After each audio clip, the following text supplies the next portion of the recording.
Hi, I'm Christin, and welcome to Clearday. Thanks for coming today.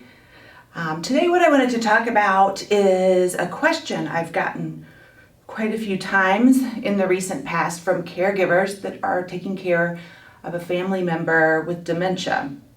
And the question is, why is my dad, husband, wife always mad at me? They're always fighting with me. I don't understand why they keep picking these fights with me. And so if I ask, can you give me an example of when this happened? There's usually a similar story, and I'll give you a few examples of actual things that have happened between caregivers and their loved one. For example, one daughter who is caring for her mother, her mother kept saying, I'm waiting for the kids to come home from school. Where are they? I'm so worried. And of course, her grown daughter is right there with her and says, Mom, the kids are grown. I'm here. Joey lives in Texas and you've got 3 grandkids. And suddenly Mom is going, what are you talking about? I'm waiting for the kids to get home from school and I'm getting worried. And why are you arguing with me? Don't you want to look for them?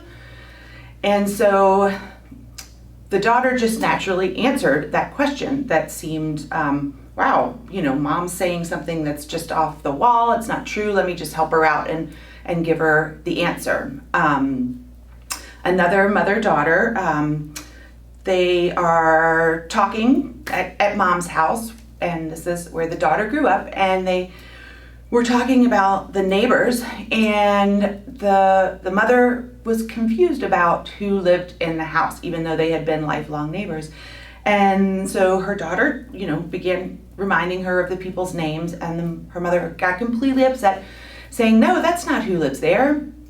And so, our natural response is to just give them the information and then correct them and keep correcting until they say, oh, you're right, I forgot all about that. What was I thinking?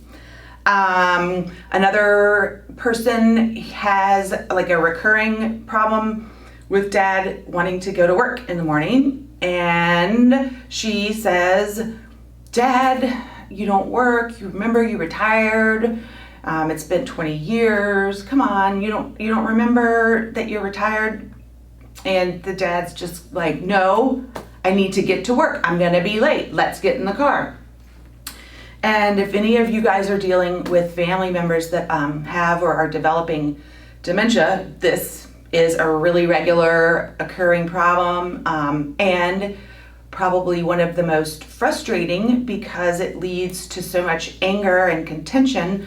And then on the caregiver side, we're like, well, why? Why are you yelling at me? I didn't do anything. I just gave you the answer. And again, on the other person's side, like, why are you lying to me or accusing me of lying, and all these misunderstandings that are happening. So what we as caregivers have to do is learn why is that happening, and then what should we do? How can we react to that better to avoid some of this fighting? Because the fighting really it makes the relationship difficult. It's difficult enough when somebody is having all the memory problems and the behavior changes to then also be contentious, because of course we don't want to fight with our families. I mean, of course, we always do fight with our families at some point, right? That's part of being a family. But we don't want it to be a constant, and we feel bad when it happens. So on our side, as the caregiver, what we have to keep in mind is what's going on in their mind. So in their brain, there's all of the damage that's happening from the disease process. So these nice connections that used to be lightning fast and accurate have started getting a little farther apart. There's getting to be like some rusty buildup in there. And so it's like, and some of those connections aren't making it anymore. They slow down, they slow down, they slow down, and then they finally often can't happen at all.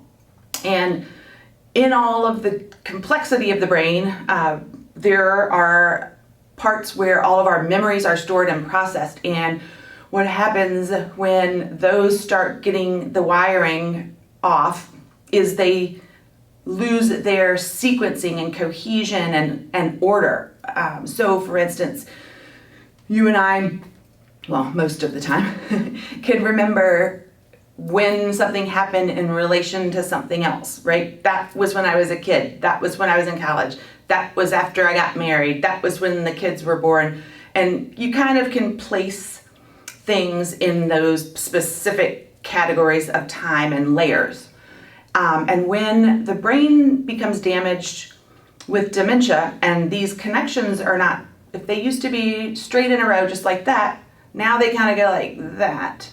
So what if these two start connecting and this one goes over here? They get sent in directions that they weren't intended to go. They begin to lose the connections that keep the order and the flow and the pathway through time. And so often what happens is people see something that occurred in the past, but they're actually seeing it right now, and that's where they are. That's what they're talking about. That's them waiting for the kids to come home from school. And why aren't the kids there? So we tend to say, well, the kids are not going to come home from school. They're grown. And what we have to look at is our behavior. So when we correct that person and say, no, that's not real. This is what's real. We use a term called reality orientation. We're trying to orient them to the reality of the world.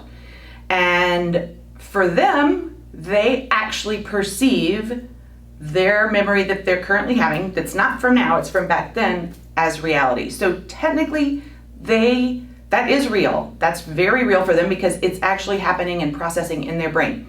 So their brain was trying to recall one thing, it recalled another, and there they are. So they're over there and we're over here. So instead of reality orientation, because that's the actual thing that's causing a lot of the fighting and the arguing, we need to switch and try a technique that's called validation, and then a technique that's called redirection. So if your mom or dad or husband is in one of these episodes where what they believe is not the same thing that you're seeing, you have to really fight your instincts and draw back and don't say this is what's real. Just say, oh, well, tell me more about it, or ask a question about it. Let's say it's dad trying to go to work all the time. And so maybe say, there's multiple routes you could take, but you could say, oh, Dad, tell me your boss's name again, the one that you hate or the one you like. Or what about that time at work? Or what did you like best about your job? Or what do you like best about your job?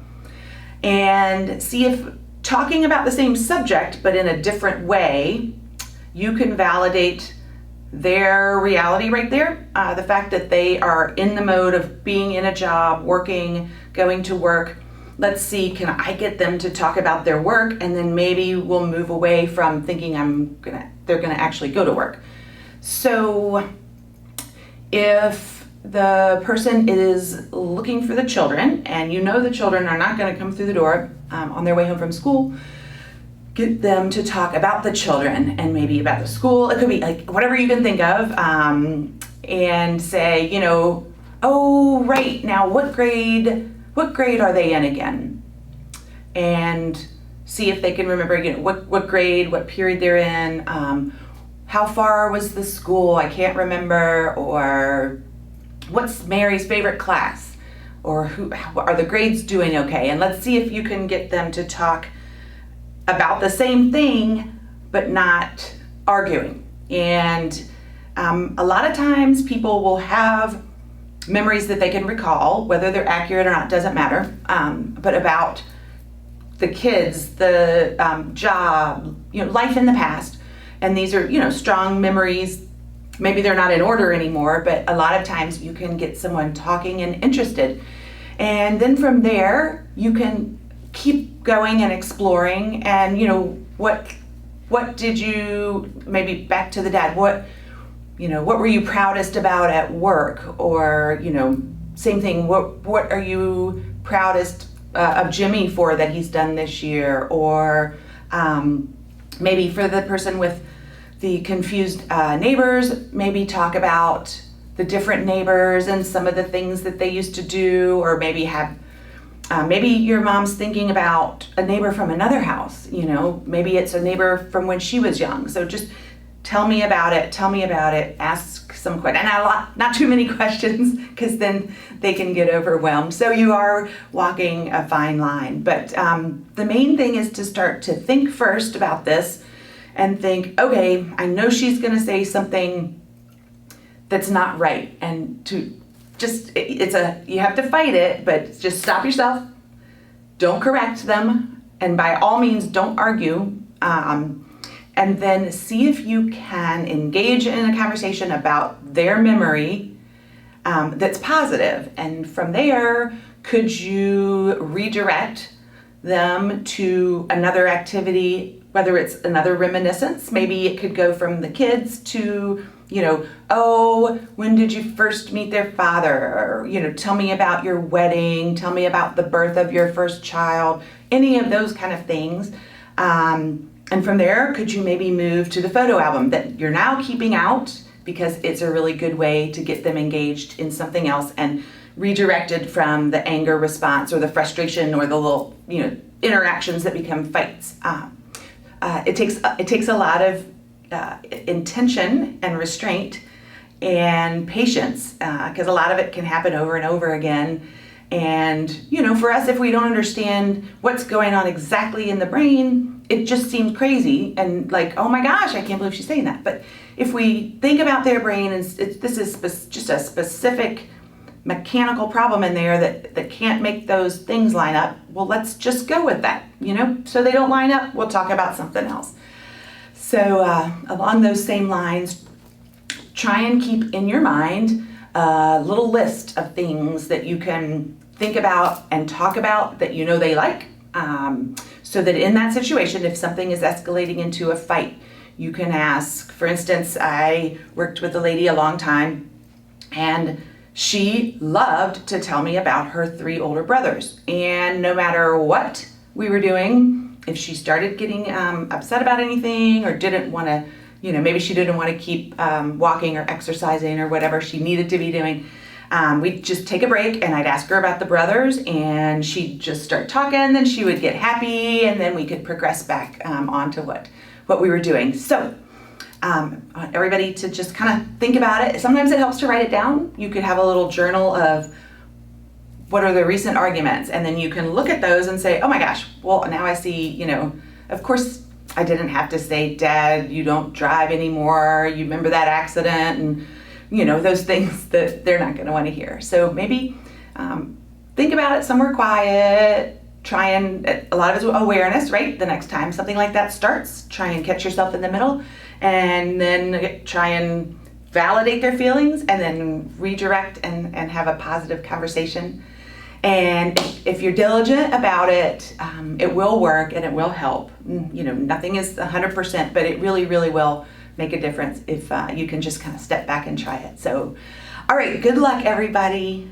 I'll talk to you next time. Thanks for checking in.